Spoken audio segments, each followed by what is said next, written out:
Pull into your driveway after a long trip expecting peace and quiet, only to find your entire history being erased right in front of your eyes. Because that's exactly what happened to me. And let me tell you, it's the kind of shock that slams into your chest and just sits there like a boulder refusing to budge. Now, before you say, that could never happen to me, picture this. You're gone for a couple days, you trust your neighbors, you're not worried. But when you get home, the first thing you notice isn't even the sight, it's the sound. Wet paint rollers scraping over red cedar that's been breathing mountain air since the Eisenhower years. That's the sound that hit me first, rolling over the hills, cutting through the scent of pine and memory. And for a second, I just sat in my truck engine ticking, watching them erase 70 years of my family's handiwork like they were pressure washing a dirty sidewalk. There they were, three people in matching beige polo shirts perched up on aluminum ladders, systematically smothering my grandfather Jake's hand-picked cedar logs with this hideous industrial desert beige. I swear the paint fumes stung my eyes from the driveway chemical and wrong fighting against the clean, sharp air we're famous for up here. Leading the charge, of course, was Marlene Cross, the HOA president, who'd decided my cabin didn't fit her vision of the neighborhood. She stood out there arm-waving, barking orders as if repainting my house was some patriotic duty. I watched her for a beat, tried to process what I was seeing. It was like someone coming into your kitchen and painting over your family photos while grinning at you. That's when she spotted me too. Didn't even look surprised. Waved me over like I was late to my own intervention. Noah, perfect timing. You've been voted out by the community. Your house wears our colors now. She gestured at the wet beige with the pride of a dictator unveiling a new flag. Didn't even hesitate. And I wish I could say I was surprised, but honestly I'd seen it coming, just not like this. Marlene always acted like she was queen of the mountain, obsessed with property values and community standards. I'd been getting her letters for weeks, each one ramping up from friendly suggestion to veiled threats about fines, liens, and board action. She talked about beautification the way some people talk about holy crusades. But still, never in my wildest dreams did I expect her to take it this far. So I did the only thing that made sense. I pulled out my phone and started recording. Calm, steady, almost clinical. Because that's the thing I'd been documenting: every letter, every threat, every move. My grandfather Jake, God rest his soul, used to say, never get in a shouting match with a fool's son. Let them do all the talking and then show everyone the transcript. I followed his advice to the letter. Meanwhile, Marlene was soaking in her own authority, totally convinced she was untouchable. What she didn't know was I'd just renewed my state preservation permit down in Denver, and that little piece of paper sitting on the seat of my truck trumped every HOA rule she could wave in my face. This cabin, it wasn't just a house. It was a registered historical property protected by federal law. Every brushstroke she made was racking up evidence for a criminal case she didn't even know she was starring in. You should have seen the look on her face when I mentioned federal protection. Her confidence flickered for just a second like a light bulb with a loose wire. But then she doubled down, started rattling off about community authority and emergency beautification powers, and how the board had authorized everything. Meanwhile, the other two board members, Tom and Linda, both with their own motives, kept painting desperate to blend in, not realizing they were making themselves accomplices to a federal crime. Then there was Rick Miller. Rick had always seemed like a decent enough guy, one of those middle-of-the-road neighbors who likes to play both sides, always offering to keep an eye on things while you're away. Turns out he was Marlene's eyes and ears, feeding her my schedule, pretending to be helpful. When I confronted him, he tried to play dumb. Noah, I tried to stop them, but the board had already authorized. I cut him off, cool as you please. Rick, you're on camera lying. Keep talking. That shut him up quick. The beauty of it all, and the twist Marlene never saw coming, was that my security system had been rolling the entire time. Cameras hidden under the eaves inside the basement workshop, even audio pickups in the deck lights. Every moment of their operation was captured in HD, backed up to the cloud, time-stamped and completely irrefutable.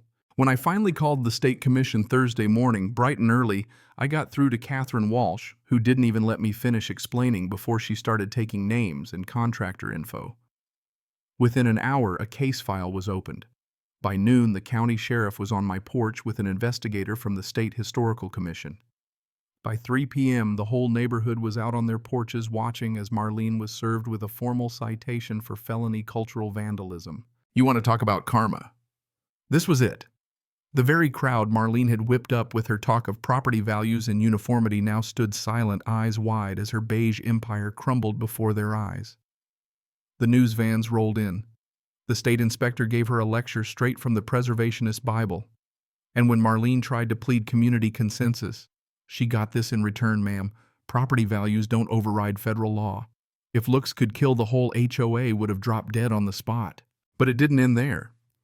Turns out Marlene had concealed my property's protected status from the board-manipulated neighbors with half-truths and bullied people into compliance.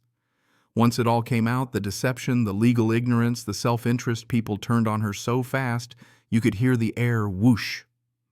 Rick had a for sale sign in his yard by the weekend. Linda moved out before charges were even filed.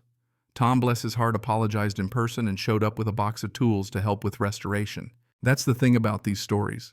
You realize in moments like this that justice isn't always loud or explosive. Sometimes it's a slow grind, a steady hand gathering receipts, a quiet confidence that lets others hang themselves with their own rope. Watching Marlene paint over history wasn't just heartbreaking, it was infuriating. But watching her undo herself live and in color was the kind of poetic justice you don't get to see every day. The legal consequences were swift and brutal. Marlene lost her license, her investment properties, and her standing in the community. Rick and the others were hit with fines and community service. The HOA was dissolved by court order, and a big fat denied permanently stamp went on their violation notices, which now hang framed in my front hallway as a little reminder that history, when protected, is a force of its own. The restoration was tough.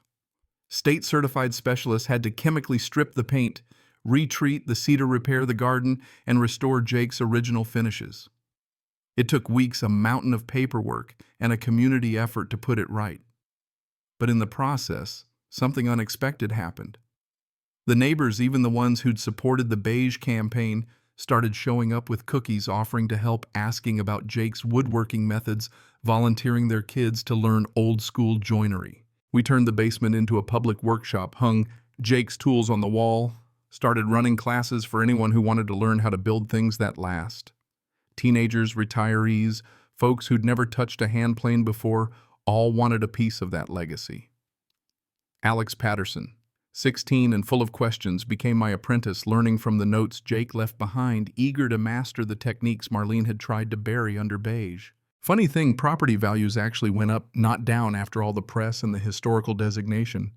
Turns out authenticity in history beat uniformity and market trends any day. People came to see the restored house, to walk the mountain trails, to breathe in that same cedar and pine air Jake had loved. As for me, I learned more than I bargained for. I learned that silence isn't always weakness. Sometimes it's the sound of loading ammunition. That documenting, not shouting, is how you win against bullies in polo shirts. That legacy is fragile, but when you fight for it, really fight, it becomes bulletproof. And here's the real kicker. Marlene thought she could erase my grandfather's handiwork, rewrite the story to suit her vision. In the end, she only immortalized him. Every time I walk through that door and see the sun hit those red cedar walls, I think of Jake building something to outlast storms and small-mindedness alike. Some people leave behind money, others a name. Jake left a blueprint not just for a house, but for holding your ground when it matters. So I gotta ask, if you caught your neighbors repainting your house, would you stay calm and hit record, or would you be out there screaming, paintbrush in hand? What's the line for you between neighborly patience and standing up for what's right? Drop your thoughts below. Let's see where everyone draws that line. And if you've ever faced down the HOA or had to defend something you love from a so-called improvement, I want to hear about it. Because if there's one thing I learned from all this, legacy beats trend every damn time.